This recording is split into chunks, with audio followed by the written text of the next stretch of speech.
soy Nicolás Lucar, esto es Hablemos Claro, estamos en Exitosa Perú, la voz de los que no tienen voz. Mil disculpas a Alejandro Salas, ministro de Trabajo, que está con nosotros por esta introducción, pero me salió el forro, me va a disculpar usted, ministro. Está muy bien, buenos días. ¿Qué van a hacer ustedes frente a esta situación? Ayer han anunciado que van a ir a la consulta a Naciones Unidas. ¿Cuál es el...? O sea, ya más o menos hemos escuchado la posición de ustedes, pero creo que vale la pena que la resumas, Alejandro. Sí, Nicolás, en realidad, permíteme hacerte una pregunta a ti. ¿Puedo responderte esas preguntas? Sí, por supuesto. Porque ya estoy escuchando voces que dicen, ¿por qué salimos a hablar? O sea, ya hablar en este país también va a ser un delito, va a ser criminalizado. Ya un ministro de Estado no puede hablar de política, no puede hablar de gobierno, no puede hablar de lo que está pasando en el país porque no está haciendo su trabajo. Nosotros hacemos un trabajo arduo en cada cartera. Lo que pasa es que no lo ven, no lo quieren ver porque el país está tan polarizado que solamente se ven algunos aspectos. Cuando salimos a hablar esos tipos de contextos políticos que involucran la democracia y la gobernabilidad como ministros de Estado articuladores de una política de Estado de gobierno, ya estamos empezando a ser cuestionados de por qué estamos hablando, de por qué salimos, de por qué defendemos. No, señor, estamos hablando de democracia, estamos hablando de la situación jurídica del Estado de Derecho en nuestro país. Entonces, quería solamente... Sí, pero eso es lo que... Es decir, yo creo que ustedes a veces se confunden. O sea, la discusión con los voceros de los grandes medios, con los opinólogos de la política tradicional peruana no es la controversia.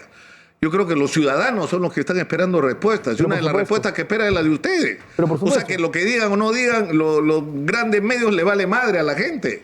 La gente quiere tener acceso a la información. Por eso es que hubo esa molestia con la conferencia de prensa, con la prensa internacional. O sea, más allá de si hubo el compromiso o no, es decir, la obligación del gobierno era salir a dar una respuesta a los peruanos, no a la prensa internacional. Y por eso, como portavoces autorizados de gobierno, estamos acá, conversando contigo, con ustedes. Cada vez que alguien quiere conversar, acá estamos, quienes estamos autorizados para poder hacerlo. Todos están autorizados para poder hacerlo, pero hay quienes salen a responder estos hechos y hay quienes no lo hacen porque, bueno, no están como portavoces, pero podrían también hacerlo dentro de sus propias facultades. ¿Qué vamos a hacer, Nicolás? Bueno, por supuesto que el marco constitucional tiene que ser respetado. No se puede forzar la Constitución. La Constitución no está para forzarla, la Constitución no está para interpretarla sobre subjetividades. Es cierto, el Perú tiene un campo de convencionalidad que está vinculado a tratados internacionales, que debemos verlos, que debemos observarlos, pero jamás vamos a pretender modificar, reestructurar o cambiar nuestra Constitución en virtud de un tratado. Para eso tenemos una legislación interna. Sí, efectivamente se está haciendo una consulta a Naciones Unidas, lo anunció el Premier en... Ya la están haciendo, no es que la van a hacer. Cancillería, no, eso se anunció y por supuesto que se está haciendo. ¿Por qué? Porque tenemos absolutamente clara cuál va a ser la respuesta de Naciones Unidas. O sea, nosotros tenemos una regulación interna. La intromisión de la regulación interna constitucional no puede ser vulnerada. Lo que hacen los tratados internacionales es establecer estándares que debemos, por supuesto, de cumplir, pero jamás traspasar lo que ya tenemos normado. Nuestra Constitución es absolutamente clara y esta vez establece en el artículo 117 cuáles son las 4 causales.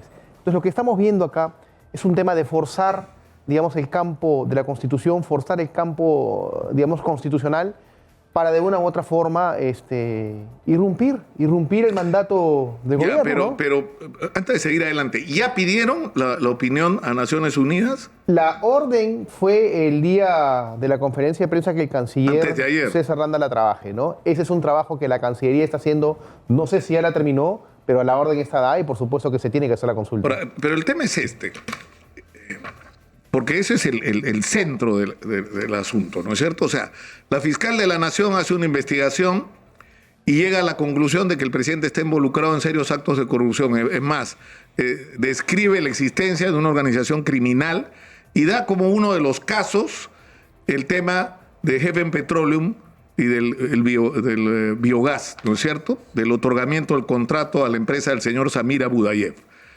En la declaración del colaborador eficaz CE02SD y un montón de letras después, recabada mediante acta fiscal de transcripción de fecha del 26 de agosto, se refiere que luego de colocar en el puesto de gerente general de Petroperú a Hugo Chávez, por lo que se supone se pagó, y haberle hecho ganar al empresario Samir Abudayev la licitación de biodiesel, Karelin López le entregó la suma de 2 millones de soles para que éste le entregue esa suma a Pedro Castillo Terrones. Exitosa. Asimismo, sé que Bruno Pacheco le refirió a Marco Villaverde que conjuntamente con Karelin López habían ganado $100,000 como producto del manejo de esta licitación.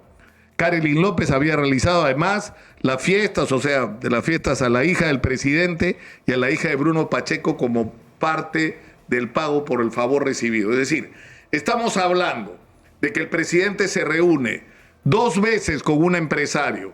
Días después, este empresario gana no una, sino 2 licitaciones o dos adquisiciones del Estado. Y lo que se sostiene acá no es solo la declaración de este colaborador eficaz. Hay otras colaboraciones que corroboran esto mismo y hay además una secuencia de hechos, o sea, reuniones que ocurren en Palacio del Gobierno, el nombramiento del señor Hugo Chávez, la visita de Karelin López a Petroperú en las circunstancias en que se estaban tomando estas decisiones. Es decir, hay una serie de elementos que llevan a la conclusión de que sí, pues, para el otorgamiento del biodiesel, de la compra de biodiesel, hubo corrupción y hubo pago de comisión ilegal. Y se dice que el dinero, o uno de los destinatarios del dinero, fue el presidente. Entonces, ¿qué nos hacemos con esto, Alejandro? A ver, Nicolás, se dice, como tú bien estás manifestando, todos estos hechos tienen que ser, por supuesto, corroborados. Ahora, el día de ayer, una de las fiscales ha salido a manifestar muy claramente que un colaborador eficaz se puede equivocar y hasta puede mentir, ¿no es cierto? Y que los hechos que sirvan van a ser considerados en la investigación y los que no sirven se desechan. Eso es lo lógico, ¿no? ¿A qué estoy llegando con esto? A que son declaraciones que, por supuesto, son parte de una investigación preliminar, que tiene que pasar una investigación preparatoria, que tiene que pasar una acusación, que tiene que pasar un proceso judicial, donde todos los medios probatorios tienen que ser exhibidos, expuestos, tienen que ser, detallados, mostrados. Entonces, estamos ante dichos y situaciones que, si bien es cierto, como tú dices, puede corroborar una situación o una circunstancia, algún campo, algún aspecto, todo esto es materia de una investigación. Vale decir, no podemos establecer ya una sentencia en virtud de colaboradores eficaces. Pero nadie está diciendo que se sentencia. O sea, la pregunta que yo te hago es, ¿qué hacemos con esto? ¿A ti no te interesa, Alejandro? Porque yo te tengo por una persona correcta, el saber si esto es verdad. Pero por y esto es uno, ¿ah? O sea, le pagó al señor Samir Abudayev, al presidente de la República, porque le dieran, ¿no? Pero nadie... O sea, ¿interesa o no? Nicolás, no, vamos a esperar hasta el 2026 para saber la respuesta. Es que es lo que dura un proceso. Estamos dentro de un debido proceso. O sea, estamos dentro de un marco que los tiempos y los plazos procesales son así. No sé si será hasta el 2026, hasta el 2024. Por supuesto que a todo el país le interesa saber la verdad, pero sobre todo a quienes están siendo señalados, sobre todo a quienes están siendo investigados. Pero si ustedes están diciendo, según el artículo 117, acá se tiene que parar esto. Eso es lo que ustedes están diciendo. No. El marco, o sea, la fiscal no puede seguir adelante. El marco constitucional que se está presentando no es para que la investigación continúe y no es para que el proceso termine rápido, Nicolás. Es para simplemente irrumpir el marco democrático. Eso está claro. Es para que el presidente que ha sido electo en elecciones generales salga del poder. O sea, son dos marcos, son dos contextos distintos. Yo te doy razón en un punto. Hay gente a la que le interesa esto y así no existiera esto. Están diciendo lo mismo del día que Pedro Castillo puso un pie en Palacio de Gobierno y están pidiendo la vacancia y todavía no habían ni empezado, ni había entrado al Palacio. Eso está claro, que hay gente que tiene intenciones políticas y quiere aprovechar esta circunstancia para llevar agua para su propio molino. Eso está claro, pero esto es otra cosa. Más allá de las intenciones de Keiko Fujimori y de la gente de la derecha peruana, no. Acá está la discusión si el presidente está involucrado o no en actos de corrupción. Y los peruanos creo quieren saber la verdad. Por supuesto, todos queremos saber la verdad y, como te vuelvo a manifestar, los mismos investigados. El mismo presidente ha manifestado que él quiere que esto se termine lo más rápido posible, que se investigue lo más rápido posible. Y es que pasa, Nicolás, que hay gente que a veces también suele tomar tu nombre por estar cerca a ti, por estar cerca a un círculo de poder, suelen utilizar el nombre, malutilizarlo, ¿no es cierto? Ir y tratar de comprar prebendas en nombre de... Entonces todo eso tiene que ser materia de una investigación. Alejandro, pero te das cuenta que estás hablando de que habrían tomado su nombre sus sobrinos, su hermana o cuñada, perdón, a la que él ha criado como hija, un grupo numeroso de personas de su más cercano entorno, ministros que han estado O sea, han cambiado como 70 ministros, pero hay 2 a los que nadie movía, que eran Silva y Género. Uy, qué casualidad, resulta que son los que están metidos en los escándalos de corrupción. Por eso, Nicolás. O sea, es como que pasaban cosas alrededor del presidente, el presidente no se enteraba cuando la decisión era suya. Y es importante que las investigaciones dentro de un marco de un debido proceso en un país democrático continúen y se llegue a la verdad. Pero tenemos 2 contextos que no podemos confundir. Uno son las investigaciones, digamos, penales que se están haciendo y otro es el campo constitucional que se ha presentado. Los 2 objetivos son totalmente distintos. Uno es dentro de un campo penal para establecer responsabilidades dentro de lo que enmarca y lo que debería enmarcar un debido proceso, y el campo constitucional es simplemente para poder, como te vuelvo a manifestar, sacar a este gobierno. Y creo que eso es algo que se tiene que prestar atención.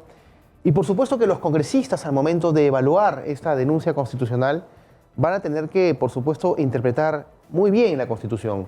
Porque forzar la Constitución, por supuesto que también sería, digamos, de una u otra manera, una situación en la cual se podría incurrir en hechos que más adelante también podrían ser evaluados en otras circunstancias, en otras instancias. Claro, que podría ser aplicado para ellos mismos. Tenemos que ir, Alejandro, disculpas, a la pausa. Sí, ¿cómo no? Regresamos inmediatamente con esta conversación. Alejandro Salas, ministro de Trabajo, está con nosotros. Vamos a hablar de todos modos, antes de que acabe esta entrevista, de temas que tienen que ver con la legislación laboral y el tema sobre todo de la tercerización que tanta controversia ha generado. Vamos a la pausa, regresamos con Alejandro Salas.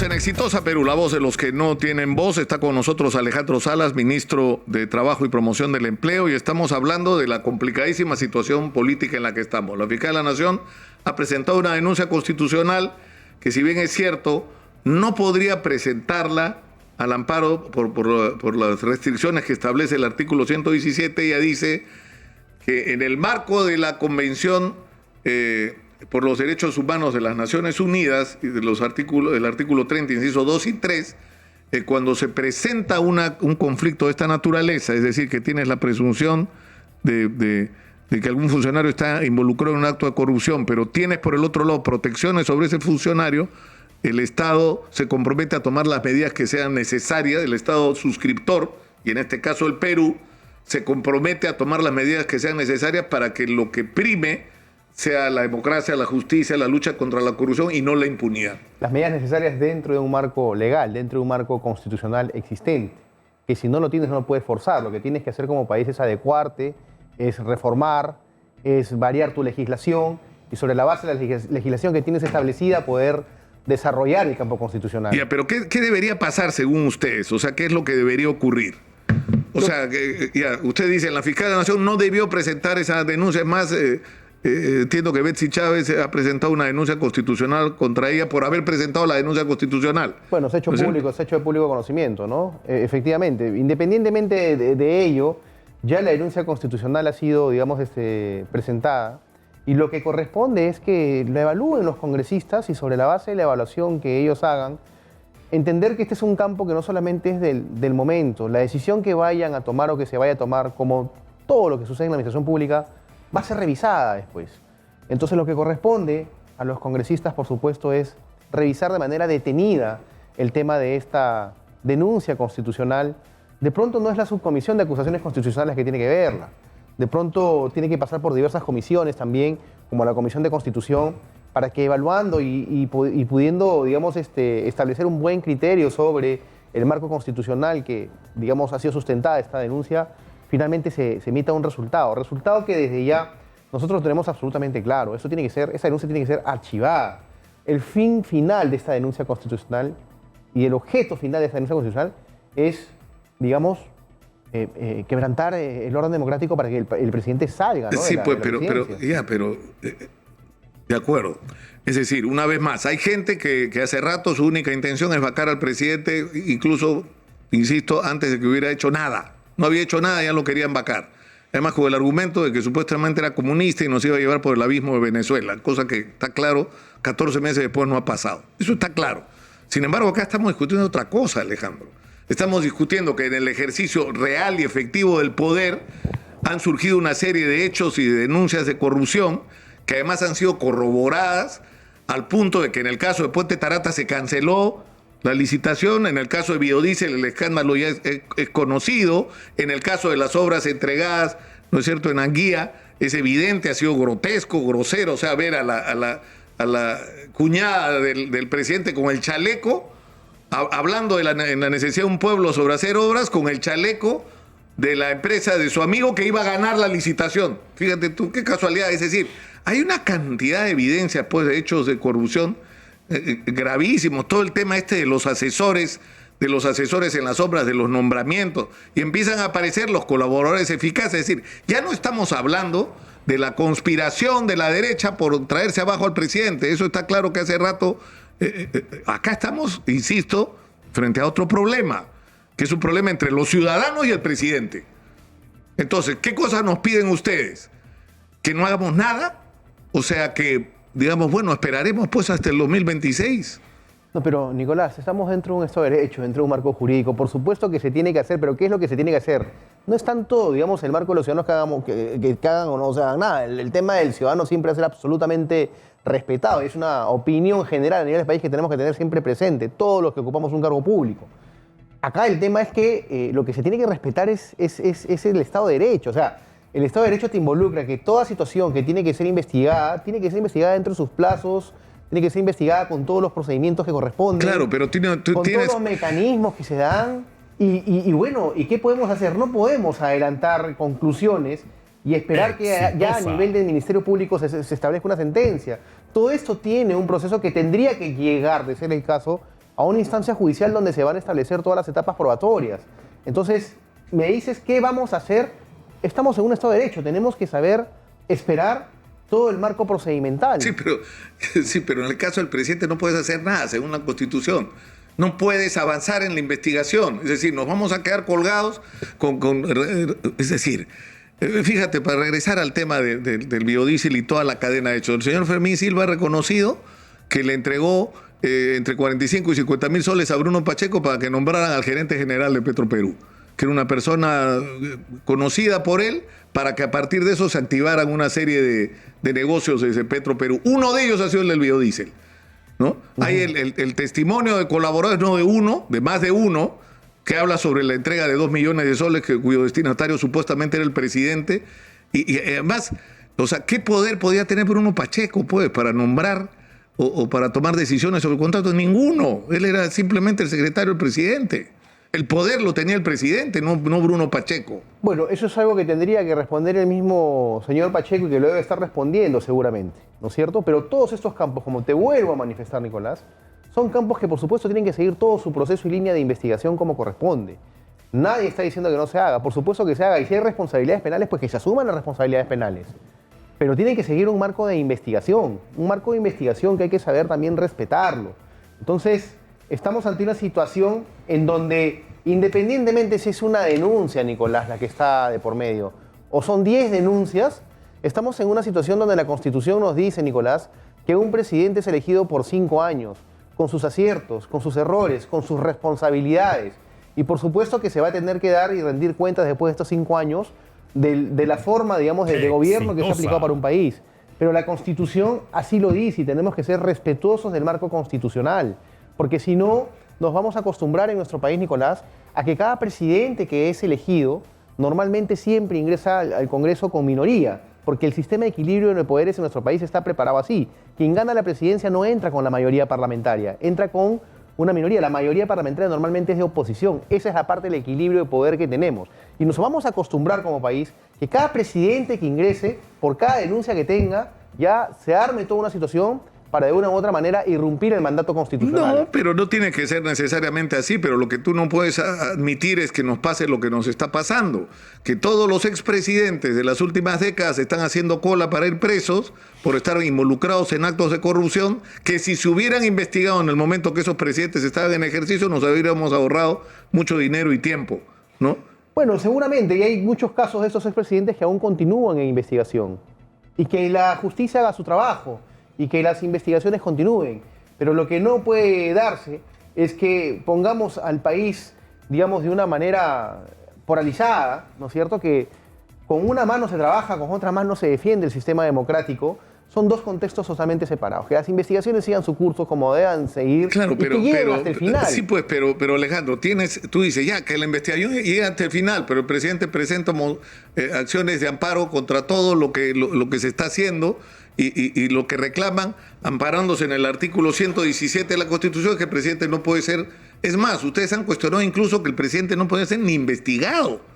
Porque han dicho no, si el presidente tampoco puede ser investigado, porque el artículo 7 y están incluso reclamando eso. Eso es algo que el presidente, según ustedes, y que es el mismo argumento que han usado aquellos a quienes criticaron de los gobiernos anteriores, dice el presidente es intocable, no se le puede investigar si hay alguna sombra de corrupción con respecto a él. Pero Nicolás, lo que estableció en ese momento, y lo pude escuchar la defensa técnica del presidente, primero hay un marco constitucional, que toda persona tiene derecho a un abogado, su elección y establecer su mecanismo de defensa. El mecanismo de defensa es una estrategia de defensa porque sientes que tus derechos de una u otra manera están siendo afectados o vulnerados. Es por eso que la Constitución te permite defenderte. Lo que hace el presidente con su defensa técnica es defenderse. Primer punto. Y segundo punto, en este campo el tema es absolutamente claro. O sea, finalmente, si la situación se dio de esa manera en el sentido de manifestar a través de la defensa técnica que un presidente no podía ser investigado, es porque ya habían precedentes de fiscales de la nación anterior. Una de ellas está en el Congreso, otro creo que fue Pablo Sánchez, que en casos determinados vinculados a expresidentes dijo que un presidente no podía ser investigado. Ese precedente con el presidente Pedro Castillo se rompió y se ha roto, y entendemos que sea así para siempre. Porque todos los presidentes que vengan sí por van a poder ser supuesto, investigados. y así debió ser antes. Pero no lo era así. Entonces lo que se decía era, la Constitución había sido interpretada de esa manera, que un presidente no podía ser investigado. Ya habían decisiones, creo que me parece que la señora Chaís y del señor Pablo Sánchez respecto a expresidentes. Y bueno, ¿y por qué no se aplica el mismo criterio con Pedro Castillo? Porque es Pedro Castillo. Entonces, bueno, ya se le está investigando y él está sometido a las investigaciones. Está bien, hay quienes podrían tener razones políticas, pero a mí me parece que está bien, que es lo justo. Es más, que habría que cambiar ese artículo 117 y establecer otras causales por las que el presidente pueda ser acusado. Por ejemplo, el delito de corrupción. Y el mismo presidente, por supuesto que se ha sometido a esas investigaciones, está yendo al Ministerio Público cada vez que se le cita, cada vez que se le convoca. Ya, pero el tema es que ¿qué tendría que ocurrir? Es decir, yo me pregunto, por ejemplo, Alejandro, para ti personalmente, es decir, se está hablando y están detenidos miembros del entorno más cercano del presidente, gente a la cual tú conoces, porque tú eres una persona que va frecuentemente al Palacio. Y que están siendo investigados porque se presume que están involucrados en graves actos de corrupción. Hay ministros que están siendo señalados, Heiner Alvarado y Juan Silva, exministros, que están siendo señalados como parte de redes de corrupción. Personas como Salatiel Marrufo, de quien hemos hablado acá meses, sin que nos hicieran caso, porque al final salió porque ya la cosa no daba más del escándalo, ¿no? Y que todos son supuestamente parte de organizaciones, de una organización criminal que ha tomado una serie de decisiones para direccionar obras, hay listados de obras, estos congresistas, los niños que han sido favorecidos con obras, ¿no? Y en reuniones que además, cuya ocurrencia trató de ser, digamos, desaparecida. ¿No te produce eso a ti preocupación? Me produce preocupación, pero con la responsabilidad de querer saber la verdad. De querer saber la verdad como corresponde, Nicolás. Pero ¿qué tendría que ocurrir? O sea, ¿qué pasa si sale un audio del presidente de la República? Bueno, yo no te voy a responder conversando con uno de sus asesores. Yo no te voy a responder por supuestos, porque es algo que no ha salido, es algo que no se ha dado. Si saliera un audio, habría que escuchar el contexto para no descontextualizar lo que ahí se establece. Si hay situaciones irregulares, tendrán, pues, por supuesto, los canales correspondientes que investigar. Pero estamos hablando, si te das cuenta, de supuestos. De supuestos en virtud a determinadas declaraciones que tienen que hacer lo que bien has manifestado. Tienen que ser corroboradas en el tiempo dentro de un marco de una investigación justa y un debido proceso. Si alguna persona de todas estas que tú has señalado ha cometido delito, pues que pague, que la justicia lo va a pagar. Pero el problema es este. O sea, por ejemplo, el caso de la información que ha salido sobre Beder Camacho, que le piden que desaparezca la información o los registros de la visita de Samira Bugayev a Palacio de Gobierno. Exitosa. Que le hacen una recolección de celulares y documentos, o los llevan y los tiran al mar en la punta. O que vaya a la embajada de Estados Unidos a consultar de Venezuela, para consultar la eventualidad de un asilo para las personas que en ese momento estaban siendo perseguidas por la justicia y del entorno del presidente. O sea, ¿ha ido qué? Porque se le ocurrió, porque a él le pareció una buena iniciativa agarrar los celulares del presidente y de su entorno e ir a tirarlos al mar. O sea, no tiene lógica. O sea, son personas que actúan en función a instrucciones del presidente. O sea, no, es decir... ¿Pero quién dice eso, Nicolás? Un color eficaz, ¿cierto? No uno, varios. No sé si varios lo dicen, pero hay que corroborar si esa versión es correcta. Por ejemplo, la embajada Sí, se ha corroborado completamente, por lo menos la asistencia a la embajada. Bueno, O sea, está el registro de la fecha, está la cámara que registra el ingreso del vehículo, está la placa del vehículo, está toda la secuencia completa. Perfecto, y que se siga investigando, Nicolás.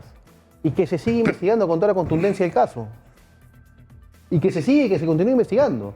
Porque eso nos enfrenta a un asunto, o sea, Omar Cairo decía, por ejemplo, que la fiscal había cometido un error, que en realidad acá lo que sí se acredita es que así como en el marco de la Constitución del 93, el presidente no puede ser acusado por delitos que no sean el de traición a la patria, sí puede ser acusado de infracción a la Constitución. Y que si el presidente ha protegido o ayudado a personas que estaban siendo perseguidas por la justicia, no solo habría cometido el delito de obstrucción a la justicia o de encubrimiento, sino que habría infraccionado el artículo 118, inciso 9, que obliga al presidente a cumplir y hacer cumplir las sentencias. Y si una resolución judicial dice el señor Bruno Pacheco tiene que ir preso, el presidente no puede estar protegiendo al señor Bruno Pacheco en vez de entregarlo a la justicia. Si eso ha ocurrido, el presidente, según Omar Cairo, podría ser acusado constitucionalmente y podría ser destituido de la presidencia de la República por infracción constitucional. Bueno, son opiniones y apreciaciones y criterios dentro de un marco de interpretación de la Constitución que pueden tener diversos especialistas, pero dices algo que es claro, ¿no? Si eso habría ocurrido, ¿no? Habría ocurrido. Entonces, por supuestos o por situaciones que todavía no son aún claras dentro de un marco de investigación, y me refiero no a las personas involucradas necesariamente, sino al vínculo directo entre estas personas y el presidente de la República para poder quitar el mandato constitucional de 5 años que tiene un presidente para decirle, te vas de la presidencia. Pero lo que yo no me queda claro, o sea, tú reconoces, Alejandro, que ha habido la comisión de delitos, ¿no es cierto? Es decir, si se ha anulado lo de Tarata 3 es porque era irregular, ¿no es cierto? Si se ha considerado que lo del contrato de biodiesel también fueron irregulares. Se ha establecido que lo de la Anguía, ¿no es cierto?, los negocios con el alcalde de Anguía y las obras en las que está involucrada la cuñada del presidente fueron irregulares y ha habido actos de corrupción ahí. Eso, o sea, ¿tú aceptas que eso ocurrió? ¿Ustedes aceptan que eso ha ocurrido? Son situaciones lamentables que nunca debieron ocurrir. Situaciones lamentables que hoy hacen que, por supuesto, eso le genere un problema al gobierno. Situaciones lamentables que tienen que ser investigadas con toda la fuerza de la ley, por supuesto que sí. Pero para poder acreditar quiénes cometieron el delito y qué delitos se cometieron, se necesita que un juez lo diga, en un proceso justo y en un debido proceso. Claro, pero para que eso ocurra con el presidente que esperaba hasta el 28 de julio de 2026. Pero estamos dentro de un marco constitucional, Nicolás, en los cuales, yo te digo ahorita, te lo digo así ya, se da la circunstancia de adelantar elecciones o que asuma la presidencia de la República el presidente del Congreso. De acuerdo al artículo 115 de la Constitución, el presidente del Congreso, si asumiera la presidencia de la República, de manera inmediata, tiene que convocar a elecciones generales. O sea, el Congreso también, de manera diferida, después de que salga el presidente, va a tener también que salir porque así lo dice la Constitución. Ahorita, convocar a un marco de elecciones generales en un país con una crisis política, ¿es realmente la solución? ¿Qué proceso electoral vas a tener? ¿Has hecho reformas políticas que te permitan tener mejores políticos para esta próxima e inmediata elección que algunos piden? ¿Lo tenemos, Nicolás? O sea, mira, Alejandro, para regresar al comienzo de este punto. Es decir, fíjate, tú dices, ha sucedido hechos irregulares. Lo de Heaven Petróleo, la historia esta, ¿no es cierto?, del biodiesel, irregular. Tarata 3, irregular. El tema de la denuncia de los ascensos, que ahorita sale, pero en fin, de eso no hemos hablado, pero hablemos de lo que sí hemos conversado esta mañana. El asunto de las obras en Anguía, ¿no es cierto?, con el alcalde de Anguía. Pero te das cuenta que en todos el común denominador es uno solo, que es el presidente Pedro Castillo. O sea, el que tiene relación con Samira Budayef y se reúne con él, es el presidente Castillo. El que coordina con Juan Silva es el presidente Castillo. El que tiene relación directa con las personas involucradas en el caso de Anguía es ¿quién? El presidente de la República. Es la misma persona. Es decir, la persona más importante en términos de toma de decisiones en el Perú, la que está en todos los casos. Entonces o sea, es una coincidencia eso. Y se le está investigando, Nicolás. Y que se continúe investigando, Nicolás. Yo no sé si es una coincidencia o no. Lo cierto es que si de una u otra manera se le está señalando, tiene derecho a defenderse y tiene derecho a que sea investigado. Sí, pero para hacerlo tienes que suspenderlo, pues el ejercicio de la presidencia, porque la Constitución te impide que investigues al presidente en ejercicio. Entonces cada presidente que ingrese y que también tenga una denuncia o lo señalen va a tener que suspenderse el ejercicio de la presidencia. Si las evidencias son así, es lo correcto. O sea, no tiene por qué en un asunto tan delicado como el de la corrupción, pero... Entonces, ahora, Nicolás, lo que a mí me sorprende es que ustedes ahora defienden la Constitución del 93, pero con la espada en la mano. No, lo que pasa es que es el marco constitucional. Y los que la atacaban la quieren violar, según ustedes. Nicolás, es el marco constitucional que tenemos y en un Estado de Derecho tenemos que respetarla. Pero lo que sí queda claro, creo yo, es que tiene muchos vacíos esta Constitución y muchos errores que de una u otra forma debían ser corregidos. Y cuando nosotros hemos manifestado eso, nos dijeron no, ¿por qué? La Constitución está bien, ¿para qué la quieren cambiar? Pero ahora se pretende establecer criterios, ¿no es cierto?, para poder, digamos, de una u otra forma interpretar la Constitución de manera distinta. Por supuesto que hay muchísimos campos en la Constitución que tienen que ser corregidos. Y eso es algo que pusimos sobre la mesa y sin embargo nos dijeron no. Ahora se dice, ¿por qué nosotros hablamos de la Constitución? Porque somos un gobierno que está en democracia y que nos constituimos en un Estado de Derecho que tiene que hacer respetar el marco constitucional, Nicolás. Ahora, ¿van a plantear cuestión de confianza? No se ha hablado. Yo te soy absolutamente sincero, no se ha hablado. Mira, nosotros el día que hemos visitado al presidente del Congreso y que el presidente de la República le trasladó al presidente del Congreso, digamos, por cortesía, la devolución de la visita a Palacio de Gobierno que no se ha dado, le llevó un documento en el cual establecía puntos en común de agenda para el consenso por el Perú. Lamentablemente esta situación entre Poder Ejecutivo y Poder Legislativo de una u otra forma, digamos, se ha visto irrumpida en cuanto a la tratativa de consensos, de una agenda en común, de los problemas en común que tiene el país para sacarlos adelante, porque por supuesto hay otro contexto vinculado, ¿no es cierto?, a denuncias que ya han sido, digamos, traspasadas al Congreso de la República, en denuncias constitucionales que de una u otra forma, pues, ya, pero ¿y qué pasa si esto avanza? ¿Qué pasa si la subcomisión recomienda acusar al presidente y la comisión permanente decide acusarlo? Bueno, es algo que seguramente se tendrá que analizar con el presidente de la República, con el Premier y el Consejo de Ministros en pleno, seguramente, ¿no? Será una evaluación que habrá que darse, pero existen, por supuesto, mecanismos de defensa que no necesariamente son un tema de cuestión de confianza, ¿no? O sea, yo creo que ese sería un tema de última ratio, no es algo que se haya conversado, pero existen mecanismos internacionales para poder defender la democracia, ¿no?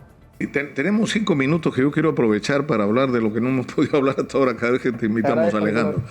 Que es un tema que ha causado mucha preocupación, varios, ¿no? Pero uno en específico que es el de la ley de la tercerización. Y el primer cuestionamiento que has hecho es ¿por qué no se llevó esto al Consejo Nacional de Trabajo? ¿Por qué no se discutió esto en ese ámbito? Es la queja que acá han expresado representantes del mundo empresarial. Mira, Nicolás, cuando yo he asumido el 5 de agosto la cartera del Ministerio de Trabajo y Promoción del Empleo, encontré ya la normatividad establecida en el Decreto Supremo 001, que fue un compromiso establecido como política de gobierno a través de una Agenda 19 que estableció este gobierno de la República con las diversas centrales de trabajadores que veían que su marco laboral venía siendo de una u otra manera violentado. Estaban dentro de un marco de un trabajo que no les daba dignidad en sus labores que hacían como trabajadores. Y uno de ellos era el campo de la tercerización. Este decreto 0001 es un decreto supremo sectorial, del sector, propiamente el sector, que nace de una ley de tercerización, que es la ley 29.245, una ley emitida en el año 2008.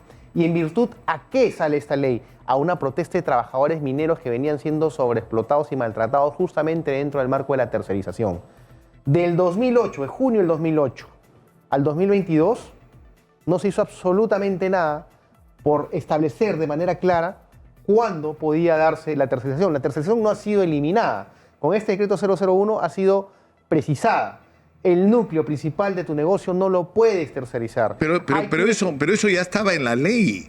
No. O sea, eso ya estaba en la ley, que tu actividad principal, te lo digo yo porque he tenido conflictos en mi condición de trabajador de medios de comunicación, de la televisión, para ser más específico, de eso ha sido una discusión, que tú no puedes tercerizar tu actividad principal.